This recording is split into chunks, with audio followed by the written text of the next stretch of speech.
Hello everyone. Let's start with the part A of the 2017 question paper of MSc Botany entrance exam of Delhi University. For this question paper, I would like to thank my former student Arun Rohila from Deen Dayal Upadhyay College of Delhi University.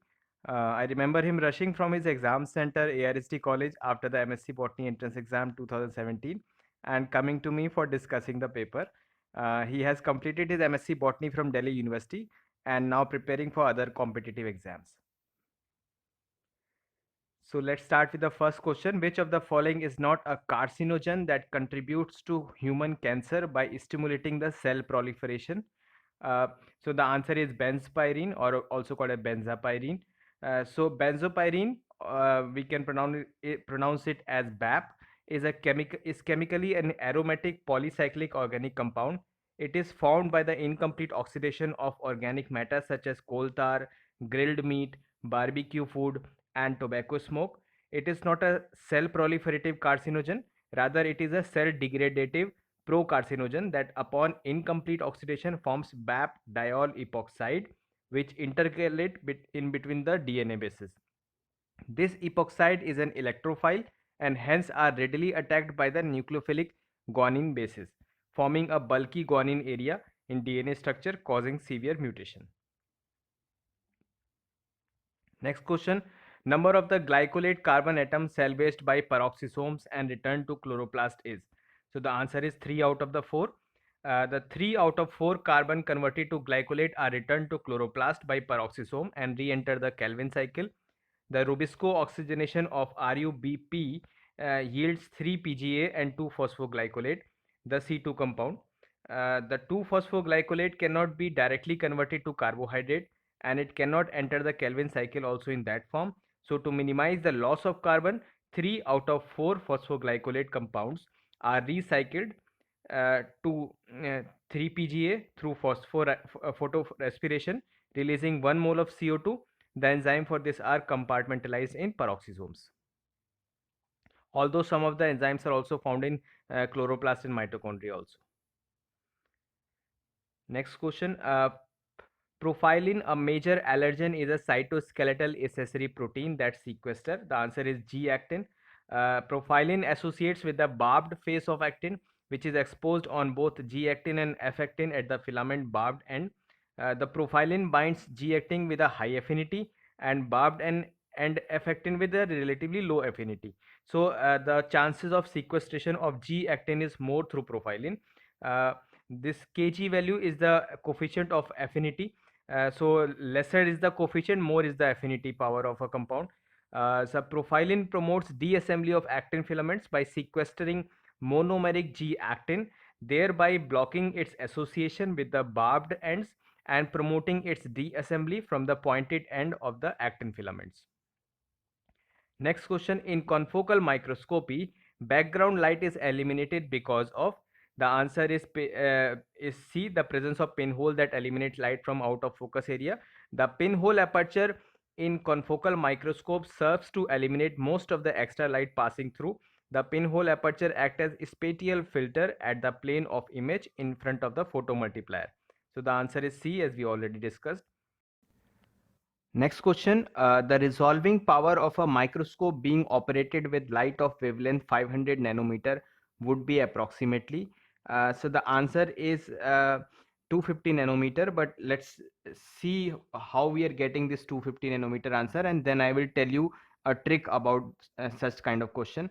Actually the question is asking about the resolving power of microscope. Although resolving power is a relative quantity, that is, it can be more or high, but it cannot be calculated. For calculating, for estimating the resolving power of a microscope, we calculate the limit of resolution, and limit of resolution is given by the Abbe's formula, and for maximum resolution it is d equals to lambda by 2na, and where n is the numerical aperture, na is the numerical aperture which is given by n sine alpha, and n small n in this n sine alpha is the refractive index of the medium. The alpha symbol relates to half of the angle of the cone of light collected by the lens. In theory, the maximum angular aperture in air medium is 180 degree, which would give an alpha value of 90 degree. Now sine 90 equals to 1. So now only the refractive index will be the deciding factor because the n becomes 1. The sine alpha becomes 1. So only now n, the value of n, that is the refractive index, will be the deciding factor. The refractive index of air is 1.003, which gives Na equals to 1. But in reality, the Na of 1 is unachievable unless whole system is in vacuum. So practically in a table microscope working under visible spectrum of light, we take the highest Na of dry lens as 0.95. This is also supported by the fact that even the purest of lens will not be able to collect all 180 degree of light coming from the specimen, and it is observed that for a microscope in room temperature and kept in air, the widest angle is 144 degree. Now since air refractive index is 1, the numerical aperture equals to n sine alpha, that is 1 into sine 144 degree, which comes out to be 0.95. Now put this value of numerical aperture in the Abbe's formula in the starting that you have written. So you will get d equals to lambda by 2 Na to 0.260 micrometer or 260 nanometer. Hence B is the option because this is the nearest one. Um, in this table I have just calculated all the resolution for all the visible spectrum ranging from 360 to 700 nanometer. Now here comes a trick. The trick is that when the question has not given you any particular condition of the objective lens or the condenser lens or the medium in the microscope, you consider that the objective lens and condenser lens has a numerical aperture equal, and that is equal to 1 because microscope is kept in air, and there the medium is air. There is no oil medium or any other medium because microscope is not giving that condition, and in that case the Na will be 1 or 0.95 nearby. So just divide the 500 or any wavelength that you get, divide by 2, you will get the answer. Next question, the property allowing a molecule to act as an acid as well as a base is known as. So the answer is amphoteric, a molecule or ion that can react both as an acid and as a base is called as amphoteric compound. Many metallic oxide or hydroxides are amphoteric in nature depending upon their oxidation state. Next question, asymmetry of the lipid bilayer in biological membrane is not due to. So the answer is D, because asymmetry means something is more on the one side and less on the other side. Although the answer D, the option D is saying mosaic nature. Mosaic means a mixture nature of the membrane, which is a mosaic of lipid and protein. So the answer D is the most appropriate in this case. Next question, polar winds created by polymerization of plant microtubule facilitate. So answer is C, that is they facilitate the congress of condensed chromosome at the metaphasic plate. This is a tough question. Uh, like it's beyond the BSc syllabus in which you have read the cell division and all. So let's read the explanation of this. During mitosis of the cell cycle, the pro-metaphase chromosome is directed by a polar ejection force, that is PFE, PEFs, that pushes the chromosome arms towards the spindle equator. PEFs are generated by plant microtubule based motor proteins on the chromosome arm known as chromokinesis. Chromosome arms known as chromokinesins. So many such chromokinesins act against the spindle empties, that is microtubule, to generate a significant polar wind that push the chromosome arms away from the area of higher microtubule density to the lower microtubule density at the spindle poles.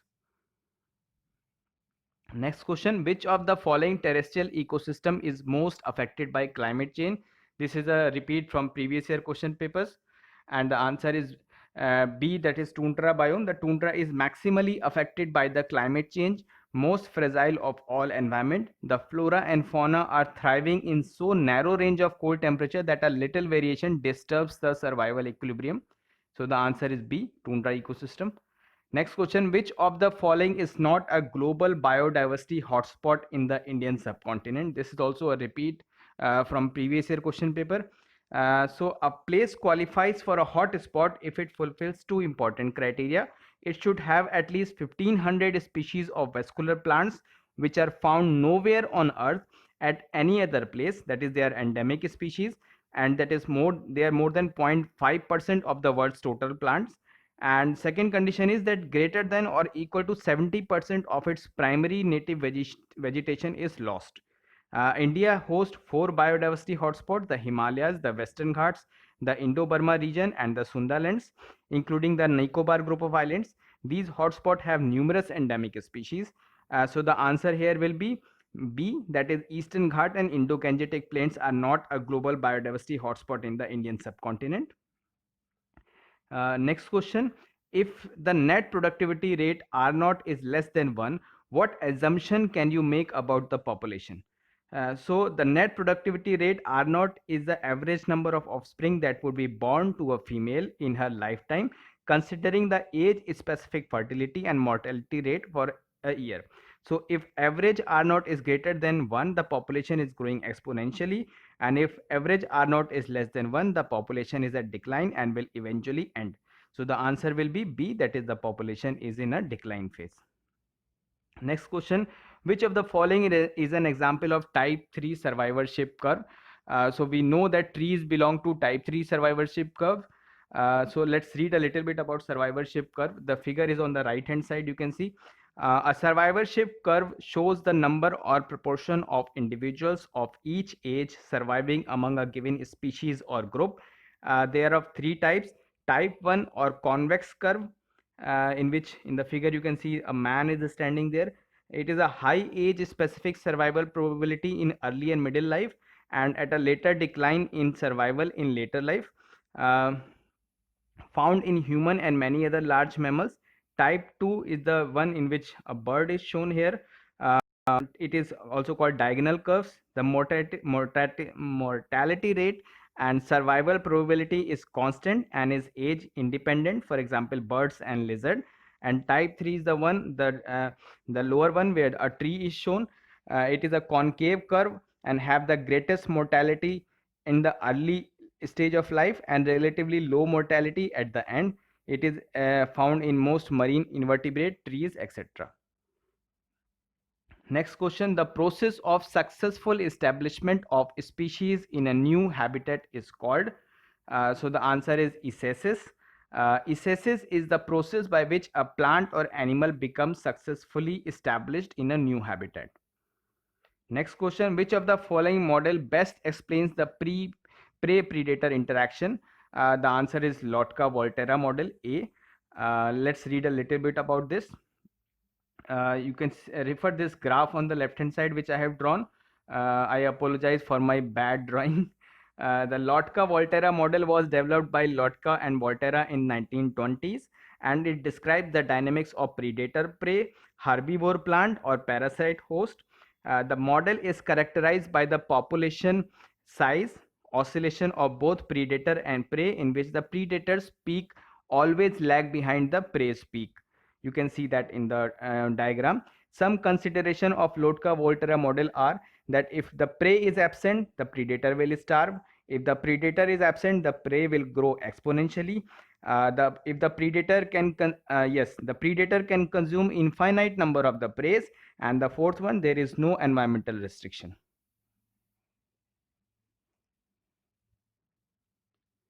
Next question, what is the most commonly cited definition for an accepted thinking about sustainable development? So the answer is D, that is the Brundtland World Commission on Environment and Development. The World Commission on Environment and Development, WCED, also known as the Brundtland Commission, has its main mission to unite countries to pursue sustainable development together. Gro Harlem Brundtland was the former Prime Minister of Norway and was chosen due to her strong background in the sciences and public health. The Brundtland Report was officially termed as Our Common Future. You just remember this name of the report, that is called Our Common Future. It is very important. Next question, the Paris Agreement on Climate Change entered into force on 4 November 2016. How many countries have ratified the agreement as of December 2016? So the answer is 123. And the Paris Agreement is an international agreement by 195 nations to combat the climate change. It is an agreement within the United Nations Framework Convention on Climate Change, that is UNFCCC. The agreement meeting was at Paris, France from November 30 to December 11, 2015. Agreement was of 32 page with 29 articles. In 1 year, that is December 2016, 123 countries ratified the agreement. The main emphasis was at reduced global greenhouse gases emission to stop global warming and prevent the global temperature to not to rise beyond 2 degrees and ideally below 1.5 degrees till 2000 till 2100. uh, a sample of 5 body weights kilogram is as follows: 75, 86, 55, 72, 67. The sample median is, so the answer is 72 here, because you just have to arrange these units in ascending order, and if the total digits are odd, for example 5 in our case, the middle number is the median, so 72 comes the middle number when you arrange them in ascending order. Or you can use the formula n plus 1 upon 2 after arranging them into the order. And if the total number of digits which are given to us are even, then you should take the average of the middle two numbers, you will get the median. Next question: which of the following is a measure of dispersion and variability? So we know that variance, because variance calculate the square deviation of a given variable from its mean. It measures how far a set of given number is spread out or dispersed and vary from their average or mean value. Next question: expansions of paralogous sequence, that is onologue, in eukaryote cannot be attributed to. Onologues are paralogous genes originated by whole genome duplication process and are most of the time used for study of protein lineages.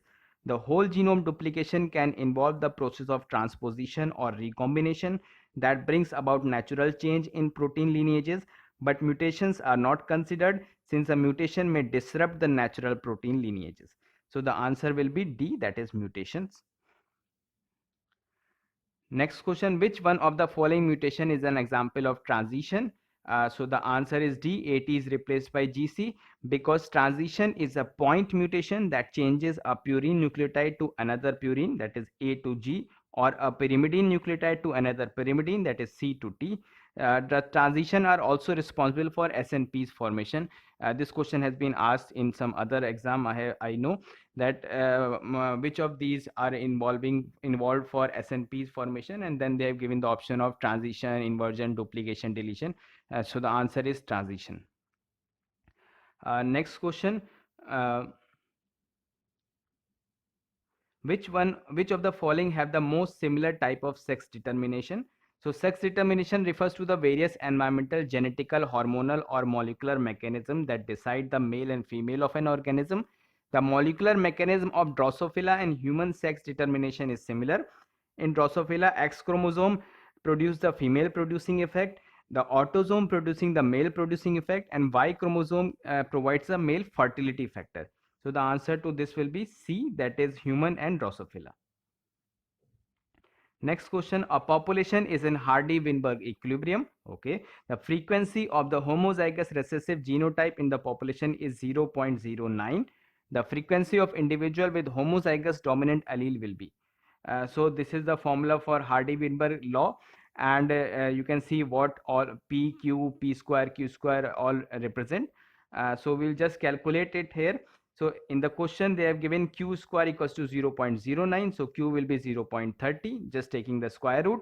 And now we know that P plus Q equals to 1, thus P equals to 1 minus Q, that is P equals to 1 minus 0.30, that comes out to be 0.70.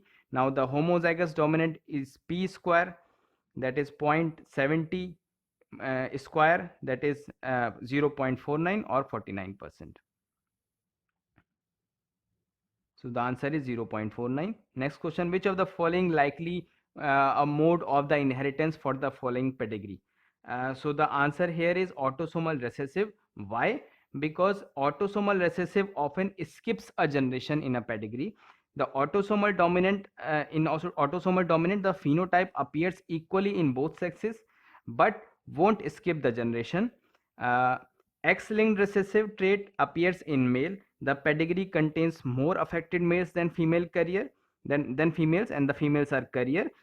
Such trait is never passed from father to son because it is X-linked, and father transfer only the Y chromosome. X-linked dominant. In case of X-linked dominant, it affects both male and female equally and does not skip the generations. And if the trait is Y-linked, then only the father affected, and it transfers the trait to son. Female offspring do not get uh, Y chromosome, so they are spared. So answer to this will be autosomal recessive, because we are seeing that pedigree is often skipping a generation completely. Next question: in a diploid plant, the number of linkage group equals. So in diploid organism, haploid number of chromosome equals to the linkage group. Reason: because a linear representation of a set of gene corresponds to a linkage group, and a haploid set represents such linear array. So obviously the answer will be haploid number of chromosomes. Next question: plant height in P is governed by a single gene, with tallness being dominant over the dwarf allele. A dwarf pea plant was treated with gibberellic acid, resulting in a phenotype similar to the homozygous tall plant. The most likely phenotype of all the progeny upon self pollination will be. So the gibberellic acid, what we are doing, we are just treating the dwarf plant with gibberellic acid, so that the resultant phenotype becoming tall. So gibberellic acid external treatment won't change the genetic makeup of the individual, and thus the phenotype is not carried on to the next generation. So obviously when such plant will be self pollinated, so all of them will be still be dwarf. Next question: synapomorphy is a characteristic, in a character is the state where the so the answer is B, that is where the character is shared by two closely related taxa and their common ancestor. uh, Synapomorphy relates to a characteristic present in an ancestral species and shared exclusively in more or less modified form by its evolutionary descendant. You can see the figure on the right hand side. Next question: a plasmid contain a region of chromosome of wild type bacteria is introduced into another wild type bacterium. The recipient bacterium can be termed as, so the answer will for this will be uh, merozygote, because merozygote is a state of a cell or a bacterial cell in our case when the cell is temporarily diploid, partially as a result of conjugation mediated DNA transfer. For example, HFR donor to F negative recipient, DNA transfer process into bacteria. The minimum number of crossover events required to integrate a fragment of donor DNA transferred through conjugation into the chromosome of the recipient bacteria is. So the answer is the minimum number of chromosome. The crosses required for this will be 2. For the explanation, I am taking you to the next slide. Yes, so this diagram I have drawn, I will just tell what all these features are. So I'm just showing you a conjugation between HFR and F negative. Once inside the F negative cell, the linear single stranded DNA molecule acts as a polymerization template and is converted into a DNA double helix. This linear DNA donor fragment is the exogenote, and the resident F chromosome is the endogenote. As a free molecule, the exogenote cannot replicate and will become lost, but because exogenotes and endogenotes are homologous, so crossing over can take place between them. A single crossover between a linear molecule, that is the exogenote, and a circular one, that is the endogenote, would produce a single long molecule that would be inviable. However, two crossover would integrate a part of the donor genome into the recipient. It is in this way that recombination takes place. So minimum crossover required here will be 2. Next question: which of the following trees show the same relationship? So if you see the first, second and the third, you will find that first and second only shows the same relationship. Why? Because 1 and 2, that is the first and second, says that archaea and eukarya evolved as a separate clade from an ancestor common to bacteria, while 3 says that bacteria and archaea are separate clade diverged from eukarya. So first and second are only similar here. Next question: which one of the following criteria defines defines species according to the biological species? So the answer is reproductive isolation. Why? Because the biological species concept says that a species is a group of organisms that can interbreed and produce fertile offspring successfully. They are reproductively isolated and form a barrier from the other species of the surrounding community. So the answer is A, reproductive isolation. Next question, a gene named Shugoshin SGO1 is involved in the process of bi-orientation in a cell. An organism which carry a mutant SGO1 and is deficient in bi-orientation is likely to lack. So the answer here will be uh, they are talking about SGO1. So let's read a little bit about this. Chromosome segregation should occur accurately during both mitotic and meiotic cell division.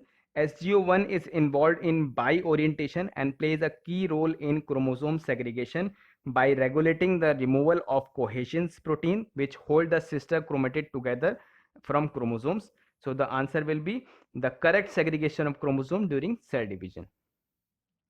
Next question, COT curve analysis involves studying denaturation and renaturation rates of eukaryotic genome DNA.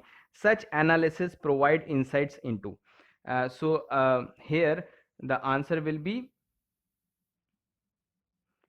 B, that is determination of highly repetitive, middle repetitive and unique sequence fraction, because COT analysis represents the reassociation kinetics of a denatured DNA and is associated with complexity of the DNA by determining how much repetitive DNA, whether highly repetitive, moderately repetitive or unique DNA sequence is in a DNA sample such as in a whole genome.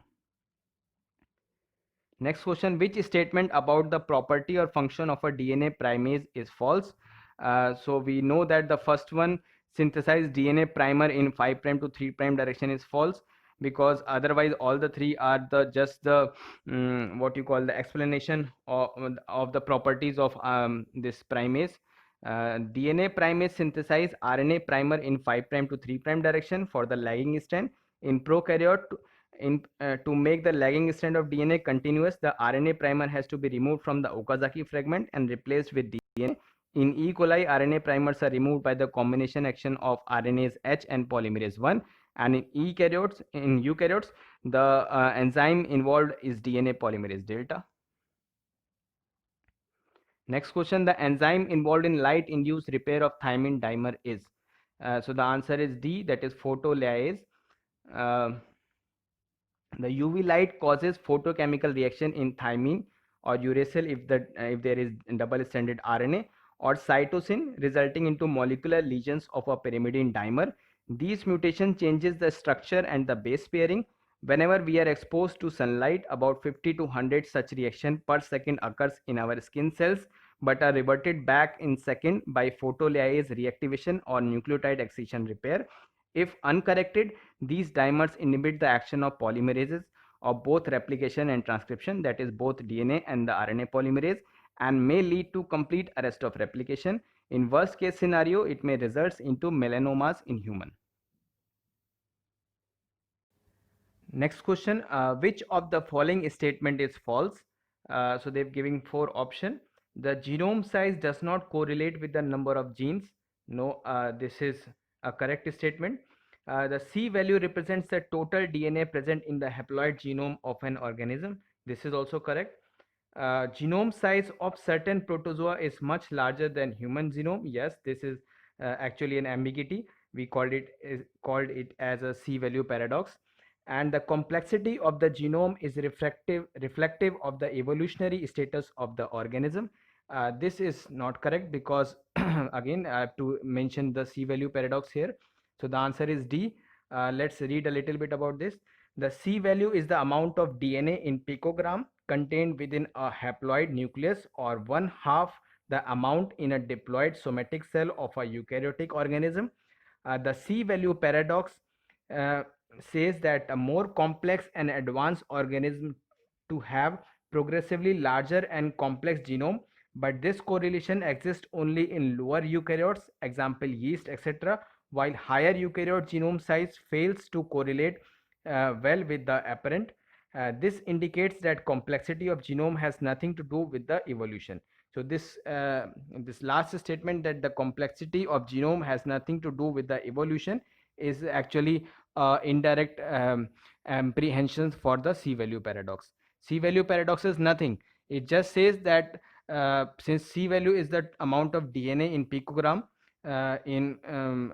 or we just say that amount of DNA content in an individual. So in that case, the more complex an individual is, the more amount of DNA it should contain. But here comes the ambiguity, that in higher eukaryotes it is found that even the lesser complex eukaryotes have more DNA content than the more complex eukaryotes, and this is called as C-value paradox. For example, many plant and amphibians have higher genome content, higher C-value content compared to a human being, which is more complex. Next question, which one of the following statement about sigma 70 factor is true?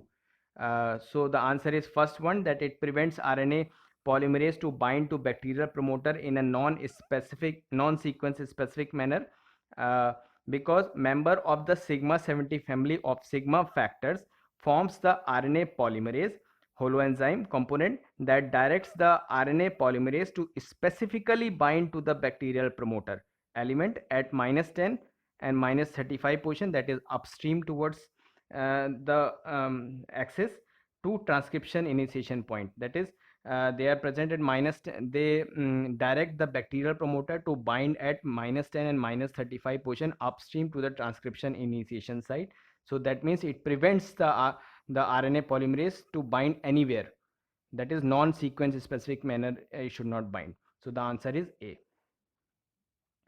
Next question, which one of the following sentence is true? uh, so they have given four option. I consider that both the C and the D option are correct. Why? Because the Shine-Dalgarno sequence, that is the SD sequence, is a ribosome binding site in prokaryote mRNA located around -8 of the start codon, that is 8 base pair above the start codon AUG, but after the 5 prime cap. The Shine-Dalgarno sequence align the ribosome with the start codon, thus helps in its recruitment. So D option is also correct. In the answer key, only the C option is correct, that both 5 prime cap and 3 prime poly A tail are necessary for translation initiation. This is correct, but D option is also correct because the Shine-Dalgarno sequence is present after the 5 prime cap. Next question, a hypothetical gene contains the double stranded sequence. So they have given a sequence. If the top strand is the same, is the sense strand and codes for an mRNA whose sequence begin ATG, which of the following would be the sequence of the corresponding segment of antisense RNA? So they have already said in the first line that it is a hypothetical gene, and that's why they are considering an mRNA whose sequence begin with ATG, because otherwise in the mRNA the sequence should begin with AUG. So this you have to just keep in mind. So I have just solved it. The answer is C. Why? Because the sense mRNA from this will be the this sequence, and then the antisense will be this sequence. So the answer will be C. You can just correlate it. Next question, a short peptide has a sequence of amino acid valine, serine, methionine, proline, and then they are given the tRNA sequence from 3 prime to 5 prime. This also have solved the tRNA sequence that they have given from 3 prime to 5 prime. Then from this we made the mRNA sequence, and from this we made the DNA sequence. And now they are saying what is the sequence of DNA that encodes the peptide, and in the options they are giving the DNA sequence from 5 prime to 3 prime. Since we are getting the DNA sequence from mRNA in 3 prime to 5 prime, so we just have to reverse it. So it becomes 5 prime TTCA this sequence, and hence the option D, that is this D option is correct. Next question, sulfur containing amino acids are this is the answer is cysteine and methionine. The four common sulfur containing amino acids are methionine, cysteine, homocysteine, and taurine, although only methionine and cysteine are incorporated into protein. So the answer is cysteine and methionine. Next question, the essential amino acid phenylalanine is produced in plants via. So phenylalanine is produced by a shikimic acid pathway. One important thing I will take you back is that Shikimic acid pathway leads to a at the end as a precursor molecule of this all aromatic compound aromatic amino acid that the precursor molecule is corismate, and phenylalanine, tyrosine and tryptophan aromatic acids are produced through this shikimic acid pathway. Next question, water uptake by root decreases when root are subjected to an aerobic condition because of. So this question has the answer D, that is increase in intracellular pH. Although it needs a lot of explanation of showing why the pH increases in aerobic respiration, and then why root hair formation is decreased, and why and because of that the water uptake is impaired. But you just remember here that the with the increase in pH, intracellular pH, there is decreased root growth. So um, root experiences decreased growth. Because of that, it do not channelizes more for root hair formation, and this results into decreased water uptake by the root. This is very generalized statement I am giving. This consists of a lot of science behind that, but that is beyond the scope of this explanation here. So you just remember that with the increase in intracellular pH, there is a decreased root growth, due to which there is a decrease in all the root morphology, especially the root hairs. Because of that, the water absorption becomes less. Although water potential, that is the amount of you call the solvent on both the side of the root as well as the surrounding soil, as well as the this diffusion pressure deficit, these all functions due to the intracellular pH, but that needs a lot of explanation. So you just here know that because of root impaired growth, and there is a difference in water potential and diffusion pressure deficit, the water uptake by the root decreases. Next question, the key regulator enzyme in fatty acid synthesis is, so the answer is acetyl CoA carboxylase. Acetyl coenzyme A carboxylase is a key enzyme controlling the fatty acid biosynthesis flux. It is a trimeric enzyme having 3 subunit encoded by the leafy cotyledon 1 gene, that is the LEC1 gene. Next question, guttation from leaf tip is evident when. So we all know it is a very like this is the question from 12th standard book, that whenever the root pressure is high and there is low transpiration due to high ambient humidity, the guttation occurs, and guttation is the oozing out of the plant water in the form of water droplets from specialized pores called hydrothores. Next question, bending of hypocotyle is in etiolated seedling is a photomodulated response regulated by the photoreceptor. The answer is phototropin. The phototropins are flavoprotein with photoreception properties and are known to initiate phototropism in plants, specifically the stem bending towards light and opening of stomata. They even are involved in stomatal arrangement inside the cell. Prior to cytochrome activation, they respond to the change in surrounding light in seedlings. They are also found to be involved in blue light mediated transcript destabilization of specific mRNAs in the cell. Next question, which of the following plant growth regulator is a terpene derivative? So we know that the answer is gibberellic acid.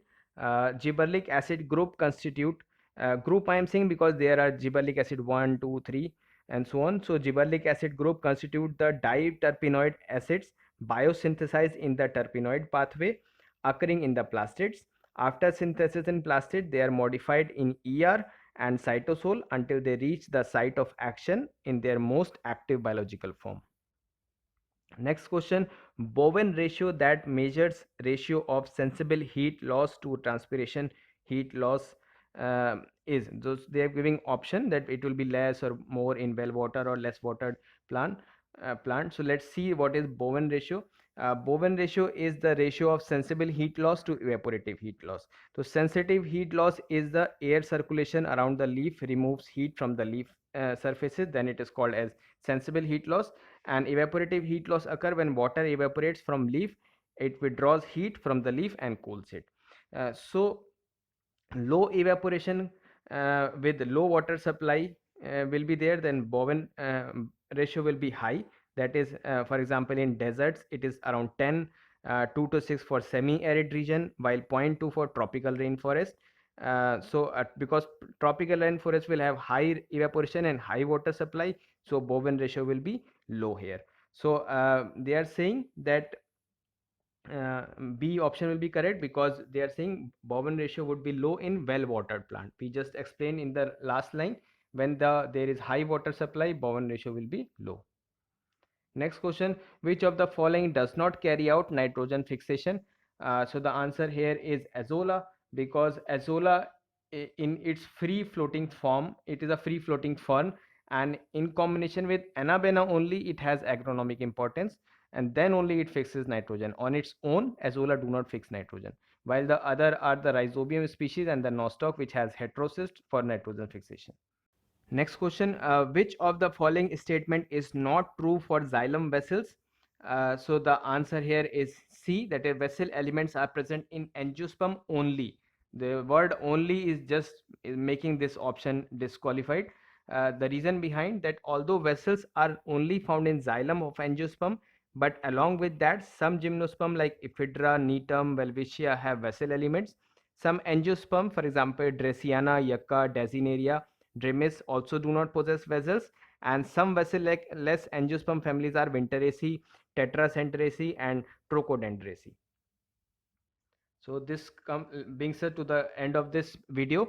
In the next video, I will be discussing the question number 51 to question number 100 of this 2017 question paper. If you have any doubt in the solution, please do comment. Please like the video and do comment and subscribe to appreciate my work. And please stay tuned for more upcoming solution videos of various MSc entrance exams related to biological sciences.